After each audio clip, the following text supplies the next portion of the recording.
world leaders convene to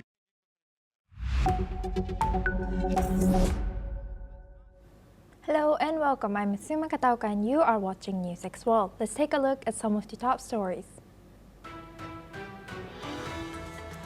Russia has launched one of the largest drone and missile strikes on Kyiv and its surrounding regions since the start of the war, with attacks still ongoing as of 4:20 GMT. At least 4 people have been killed and 9 have been injured, according to Kyiv's military administration. The assault triggered nationwide air raid alerts and prompted Poland to close airspace near 2 cities. Hamas has stated that it has not received U.S. President Donald Trump's ceasefire plan as of now, as Israeli forces have intensified their assault on Gaza. Meanwhile, the Gaza Health Ministry has reported 74 people killed in Gaza. This comes as Prime Minister Benjamin Netanyahu is set to meet President Donald Trump in Washington tomorrow. The U.S. State Department has announced it will revoke Colombian President Gustavo Petro's visa after his comments were reported from a pro-Palestinian protest in New York. President Petro has now returned to Bogota, declaring that he does not care, further escalating the situation. U.S. Secretary of State Marco Rubio has called on all UN member states to immediately implement the restored UN sanctions against Iran. The UN sanctions against Iran have now snapped back into force for the first time since 2015, sending the Iranian rial to a record 1.12 million per dollar. South Korea and the United States have reached a foreign exchange agreement, according to South Korean Finance Minister Koo Yeon-chol. The deal is separate from currency swap talks that link to President Donald Trump's tariffs on South Korea, with President Lee Jae-myung stressing that Seoul cannot pay the $350 billion investment upfront. The U.S. President Donald Trump has now authorized full-force troop deployment to Portland to protect ICE facilities from what he calls domestic terrorists, defying Democratic leaders including Oregon Governor Tina Kotek and Portland Mayor Keith Velson, who has denounced the move. Vietnam has now evacuated thousands and has shut airports as Typhoon Loai, with winds up to 133 kilometers per hour, are now approaching central regions, expected to make landfall today. The storm followed deadly flooding in the Philippines that has killed at least 10 people, prompting urgent precautions. Britain's Labour Party gathered in Liverpool for its annual conference as Prime Minister Keir Starmer faces scrutiny over scandal and plummeting poll ratings amid rising support for Nigel Farage's hard right reform UK party. Meanwhile, Finance Minister Rachel Reeves pushes for a post-Brexit youth migration deal with the EU to boost the economy.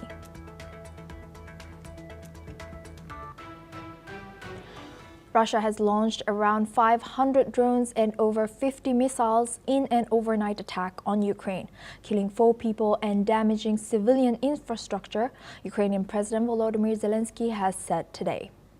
Kyiv has came under heavy drone and missile bombardment in what independent monitors said was one of the biggest Russian attacks on the Ukrainian capital and its surrounding region since the full-scale war began.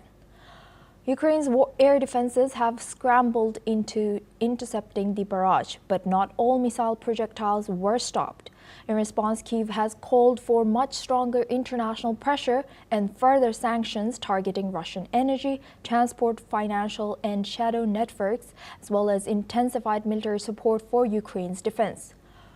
This latest strike fits into a pattern of escalating aerial warfare in the conflict, with Russia increasingly relying on large drone and missile swarms, shifting tactics to target not just frontline zones, but urban and energy infrastructures deep inside of Ukraine. Let's in fact listen into what one of the civilians has said.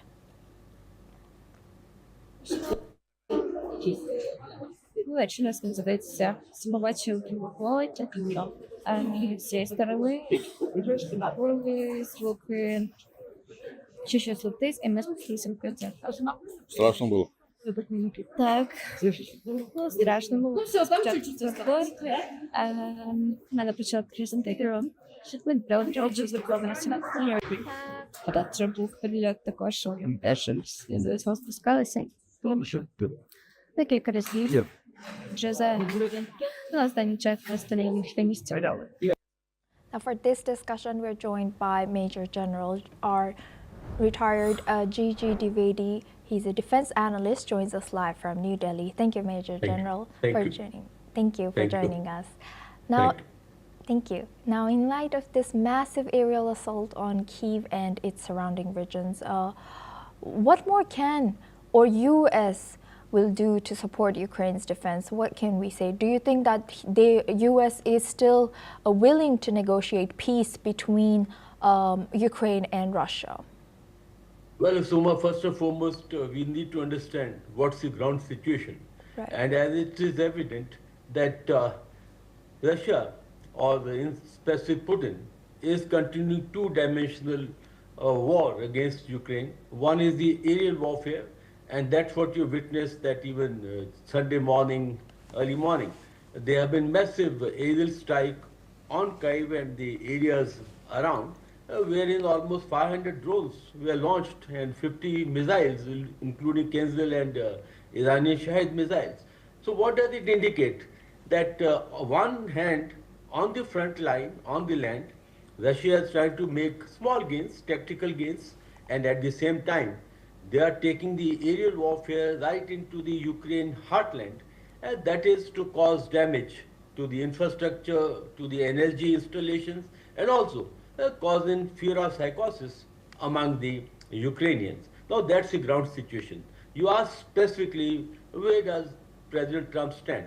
I think President Trump is quite frustrated with the President Putin, because after the Alaska meeting, really no headway has been made, and I don't think Putin is in any mood to de-escalate. In fact, over the period of time, we are only seeing escalation, and President Trump also has changed his stance, and he has committed that their full support will be extended to Ukraine and President Zelensky during his latest meeting, and also European nations also are getting together to ensure that Ukraine gets the right equipment and right weapon systems. More importantly, they require the air defense systems, because only with that they are able to blunt or at least take on the Russian airstrikes.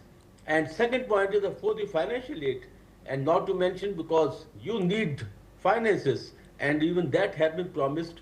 And my third point is that as it appears that President Putin is actually testing the will and the capacity of the Europe at large, because there have been air violation in Poland, there have been air violation in Estonia, and it appears that he is trying to enlarge the scope of the conflict, primarily to test where does Europe stand in case such a scenario develops. So all I can say is that President Trump definitely has indicated that Ukraine will get due support. Also, the European nations have promised the required equipment and weapon systems, and it appears that President Putin is in no mood to de-escalate. We are only seeing escalation, and Zelensky rightly said that Ukraine has to fight on, but requires the support both from US and the European nations. I think the situation is only going to worsen and not going to get any better in the time to come. Suma. And Mr. General, we today, like as as we saw that the foreign minister of Russia, Sergei Lavrov, said that Russia will take a decisive response towards NATO's accusations as well as Ukraine. So what do you think he means by this, and what do you think of him making such statements from sidelines of UNGA or in UNGA in US? Well, his statements need to be related to what exactly Russia are doing on the ground. And Russia is only escalating, and that means that they are testing, as I said, the will of the NATO countries, the European countries, and It is evident from the statement of the foreign minister and also the actions which Russia is taking on the ground that they have no desire or design to de-escalate the situation, neither to go in for any agreement to either ceasefire or any long-term agreement. What I feel is that now winters are soon setting in and ground actions will actually cool down or they'll come down and aerial action will continue. So I think Foreign Minister Lavrov's statement is quite indicative that Russia is only going to further escalate and they may even widen the conflict because he specifically has said to take on the NATO or the NATO countries.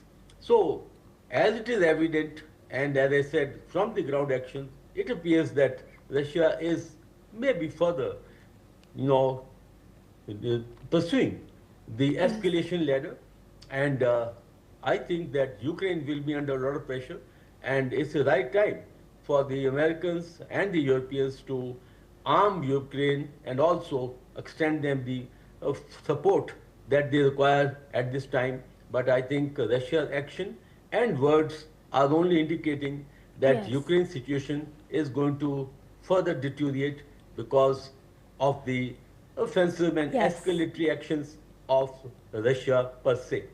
Asuma. Right. With that, I would like to thank Major General Gigi Diveji for joining us and sharing that insight. Now we move on to the Middle East. Thousands of Israelis have rallied in Tel Aviv demanding a deal to end the war in Gaza and bring all the hostages home. Protesters gathered at Hostage Square holding banners reading all hostages, bring them home now. Families of captives urged Prime Minister Benjamin Netanyahu and U.S. President Donald Trump to act quickly. The protest comes ahead of Israeli Prime Minister Benjamin Netanyahu's meeting with U.S. President Donald Trump at the White House. Let's listen into what some of the protesters have said. Touched every chance for a deal, blown up contacts, bombed the intermediaries, incited against the hostage families, the angel of sabotage and death. The game is over, literally. The whole world sees who he is. And the whole world, including President Trump, is determined to stop him from sabotaging again. We look you in the eye, Netanyahu. If you return without a deal, a hell you cannot even imagine awaits you here. And I think this is a war of revenge, and it only hurts the Israelis and Palestinians in Gaza, and it's really awful how all the high words, high ideals of Israel are breaking apart. Maybe they weren't never this important as we think they were. גם נתניהו וגם טראמפ איבדו קצת קשר עם המציאות. שניהם נראים לי קצת נרקיסיסטים פסיכופטיים, אם יותר לי להביע דעה לא מקצועית, אבל אני בעיקר, ואני לא מאמינה שאני אומרת את זה, סומכת קצת יותר על טראמפ ברגעים האלה מאשר על נתניהו. Now for this discussion, we're joined by Ali Muhammad Abushbak. He's an independent Palestinian researcher, joins us live from Cairo. Thank you very much, Ali, for joining us. Good to see you. Now, what more can you tell us about the situation in Palestine and also Gaza, and also how do you think these demonstrations and increasing opposition voice in Tel Aviv or Israel is affecting current Netanyahu's government? Thank you, Suma, for having me. In fact, also worth mentioning that there is a global protest entire the world supporting Palestine and supporting the ceasefire in Gaza and between Palestinian and Israel, and supporting the proposal that put by Donald Trump. The situation on the ground in Gaza, Israel is still within, according to several of international human rights organizations, described the situation as a genocide, and that Gaza City today, around 100 civilians have been killed since the night up to today, and around among of them also the food seeker from Gaza. Situation on the ground, it's completely Dair Osuma, and also in Israel itself, several of a protest against Benjamin Netanyahu and asking him to reach a deal with Hamas and ceasefire and and release the hostages with any cost. So the thing is also Israeli news media list accused that Benjamin Netanyahu there is a no defense and a complete victory for him, and he's just trying to manipulating Donald Trump. And according to the Israelis newspaper Ma'arif, consider what is happening is according to them, it's a sarcastic statement that Benjamin Netanyahu has a victory for him, considering that Hamas is not going to defend and Hamas is not going to erase Hamas easily. And despite that, also Hamas is not going to lie down its weapon. Osuma Jerusalem Post also consider what is happening with Netanyahu. It's just only delaying what is accepting the deal and the proposal that Trump put it the day before yesterday, and when he met the Arab leader also. Things is also Osuma they consider, and also they addressing again the Israelis attack in Qatar. They consider it as a fail, and Benjamin Netanyahu is trying to find any victory for him for his reputation in Israelis community, but they consider it as a fail. And the Israeli community now there is a several of outrage on the ground against Benjamin Netanyahu, and they accuse Benjamin Netanyahu is trying to make Smotrich and Ben Gvir more happy, and they extending the war for their benefits and for their personal benefit and for power benefit. So also Osama situation, as I mentioned, on the ground is more terrible for both Palestinian and Israel, and there is no doubt about the captive situation, because of we are talking about the displacement, the civilians, and the secure of the Israeli prisoner in Gaza. It's more difficult for them, and their life, I mean, under the risk, make it their situation is more miserable. And Israelis families, I mean, the captive family, they understand this situation and they know that these things. As I mentioned, also there is a global protest against Benjamin Netanyahu. Now, I guess Netanyahu just only has one support, USA. And there is for me, there is I mean, positive atmosphere to reach out to a deal and ceasefire, or even temporary a ceasefire between Hamas and Israel, since Benjamin Netanyahu is still insist for his notion the complete victory against Hamas. That's not possible, and I mean, on the ground, it will not happen. Yes. Thank you very much, Ali, for joining us and sharing that insight and letting us know the updates. Now we move on to North America. A deadly shooting has unfolded at a popular North Carolina restaurant, leaving at least 3 people dead and several others injured. Authorities have said that the shooter has opened fire from a boat at the American Fish Company in Southport, near Wilmington, before fleeing the scene. The attack happened around 9:30 p.m. local time, with 7 people shot, 3 pronounced dead at the scene, and others hospitalized. City officials urged residents to stay indoors and report any suspicious activity. Multiple law enforcement agencies are involved in the ongoing investigation as authorities continue to search for the suspect. No further details on the victim's conditions have been released. Now, for this discussion, we are joined by Ravinder Sachdev. He's an international affairs expert, joins us live from New Delhi. Thank you very much, Ravinder, for joining us again. Good to see you.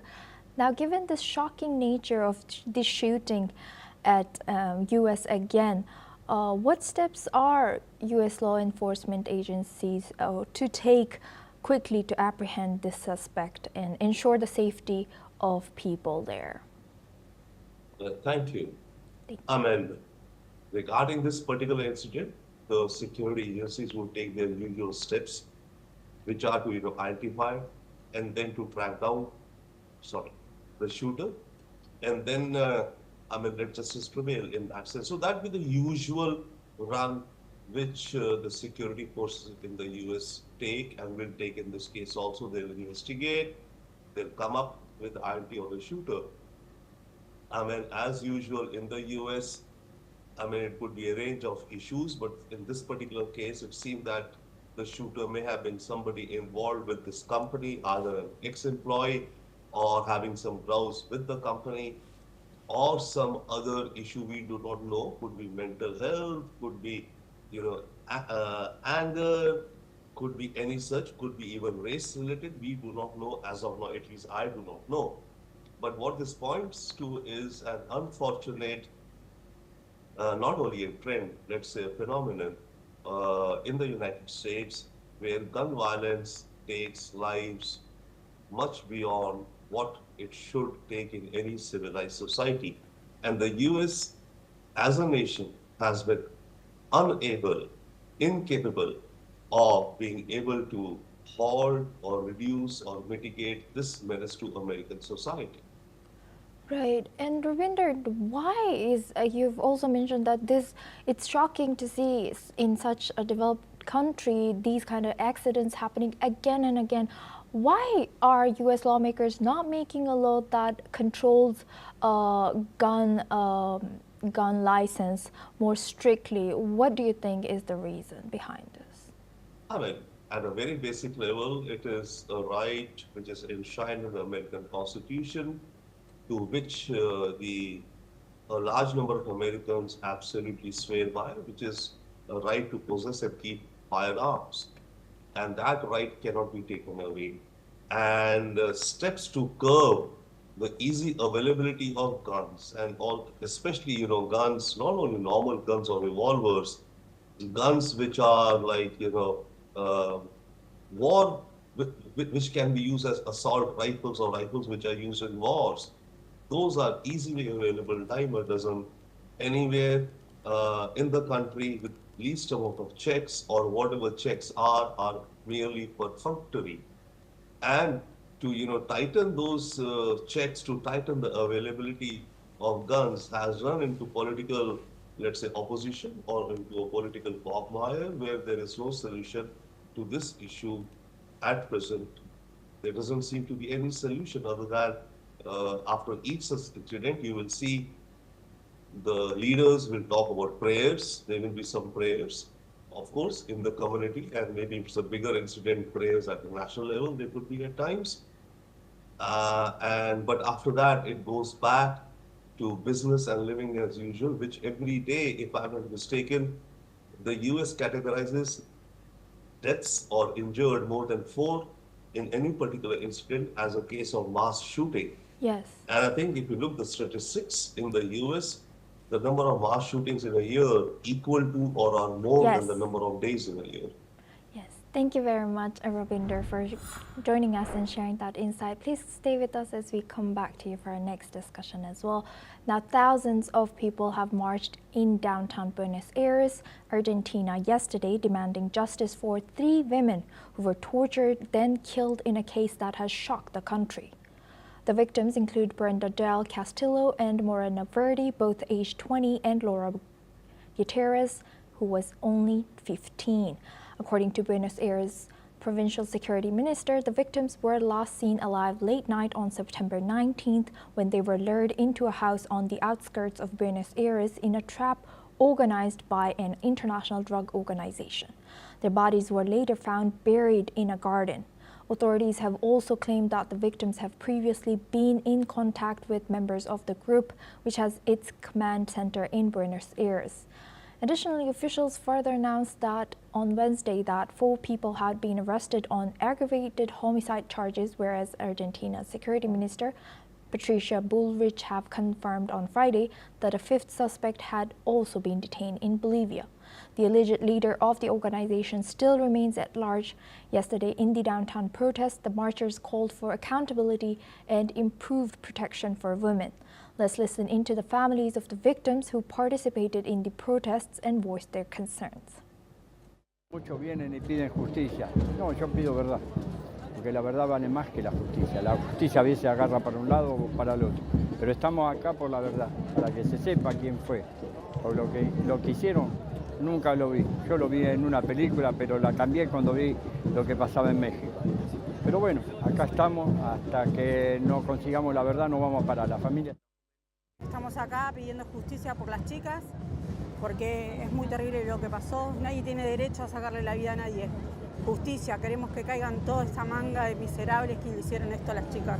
Pedimos justicia y que actúen rápido, agarren a todos los que ya saben que lo hicieron.